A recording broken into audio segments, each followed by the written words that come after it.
Okay, so when copying your artist's work, there are two ways that you can do it.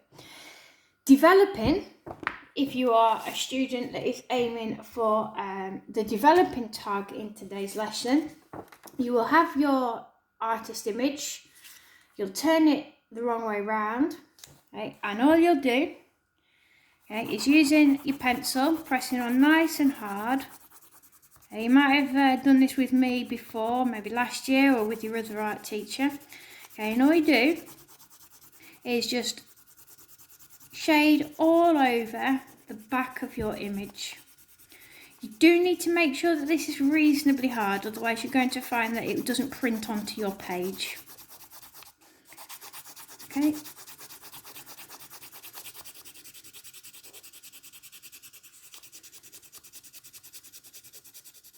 So then once you've done, you think you've done, you can hold it up to the light.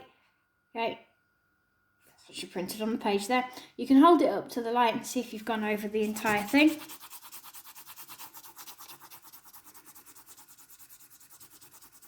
Okay. Your image won't print onto the page like that because the printers at school are a little bit better than my printers at home. Okay, so we'll rub that out. Right, the printers at school are a little bit more permanent than my home printer, and it'll be the same for yours as well. Okay, so shaded all over the back of the image. And then what we do is wherever we want to do it on our page, okay, making sure that it's the right way round. Okay, I'm then just going to draw little corners. Okay, or just draw around the corners. This then means that if I take that off, okay, I know exactly where to place it again. All right, and then all you do is get yourself a normal biro. Okay, a biro would be better, which means it's a ballpoint pen. Hold your image down, and then go over every single line and mark of your artist's work. Okay, now what you could do, you could even go so far as shading, and take your time with this, shading over everything that's black. That only works, or there's only a point in doing that, if you're going to use a pencil. If you've got a black pen or a very thin black felt tip, you might find that you would actually prefer just to draw the outlines. You might find that quite a bit quicker. Okay, so just going to draw in all of these lines. Okay, like that. Now here we can see these marks. I'm just going to replicate those marks very, very quickly, so that I know that that's an area that's got mark making in it. And I'll do the same at the top. And I'm going to have to press on quite hard in order for that to print through, look. Okay, and you just go over every single line and do exactly that. All right, so if we pretend I have finished that entire image,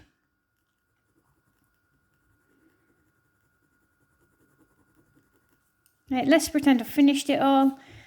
Okay, then what I can do is if all I've got is a black image, black ballpoint pen, then what I can do is I go over, okay, all of my lines again, carefully shading, not doing a solid line like that.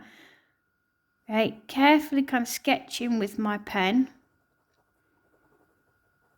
And I start to add in all of the marks. I'm still looking at my image to make sure that I've not missed anything out. Okay, so you don't just leave it as a pencil, you then need to work into it with either a biro. If you've got any pencil crayons, you can work into it with pencil crayons. Okay, if you've got any felt tips and it's appropriate to use them, okay, then you can do exactly the same. Okay, so that's step number 1. All right, and that's for developing students only. All right, for students that are meeting, you may not be 100% comfortable okay, with drawing the image freehand. Okay, so what we do then is you're going to struggle with this a little bit because we're going to have to use a pen over the top of the image. All right, but we're going to draw a grid, right, over the top. So first of all, what I'm going to do is I'm going to look for halfway through, approximately halfway. Now you could measure if you wanted to. Okay, so I tell you what, good practice. Miss Jackson will measure. Okay, so the image is about 9.5 centimeters long, so I need it to be just over 4.5 centimeters in the middle, and then I'll just draw a nice solid line with my black pen. Okay, if you haven't got a black pen, just press on really hard with your pencil. Okay, and then I'll do exactly the same, divide it in half again. So 4.5 be about just under 2.5. So we'll just go for about here, 2.5. You can be very precise with your measurements. Okay, and then do exactly the same here, making sure that all the measurements are reasonable.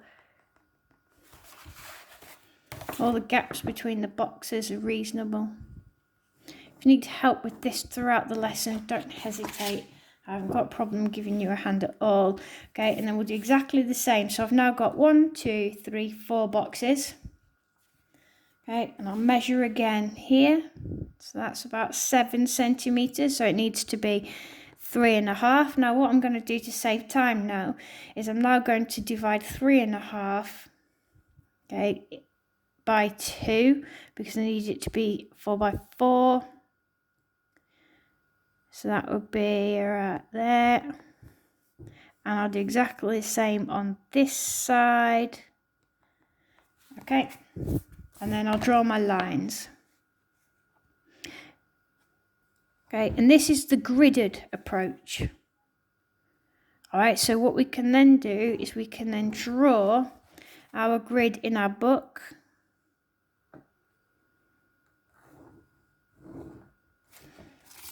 Okay, now it's all gridded up. All right, we can now draw our grid in our books. Okay, you could do it mathematically. So if you know that the distance here is, you can get your calculator out, and that is 1.7. And if you times that by 2, 1.7 by 2, then you will end up with a box that's enlarged times 2. Okay, what I will do is where I want my grid to go, so it's about 7 centimeters, so I'm going to do mine by 14 here. Okay, and if this width is 9.5, then I need it to be 19 centimeters, so I've enlarged it by 2.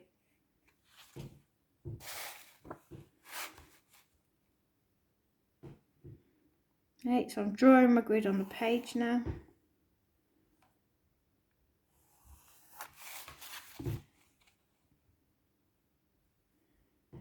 Okay, and very quickly I'll draw my grid in place.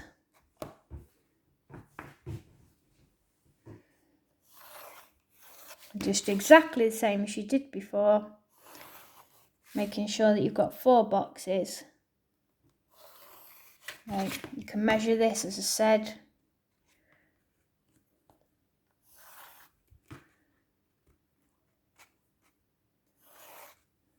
Personally, my spatial awareness is quite a lot better than my maths. Okay, but then on my page I have got all of the boxes that are now on my grid. So I'll just move that down.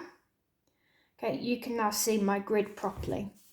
All right, this, because of the angle of the camera, this will look like this box is larger than that box. All right, that's just called foreshortening. All right, so what I'm going to do now is I'm going to draw everything that's inside of this box, and that's the only one I'm going to worry about. Okay, so I'll leave that there.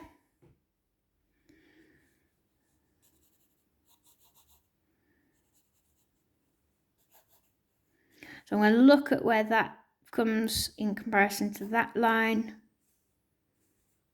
where the diagonal line comes.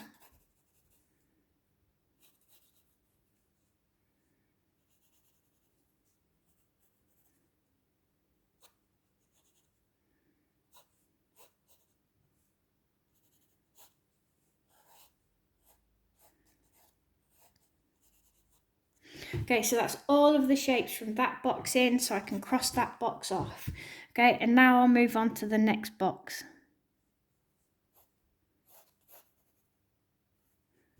Remembering always to match it up to the previous box.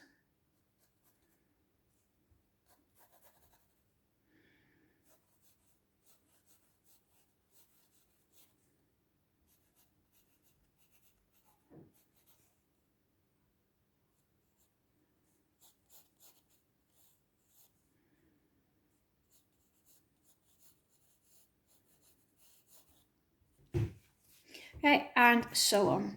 So all I'm going to do now is allow you to get on with it whilst I continue to draw this grid.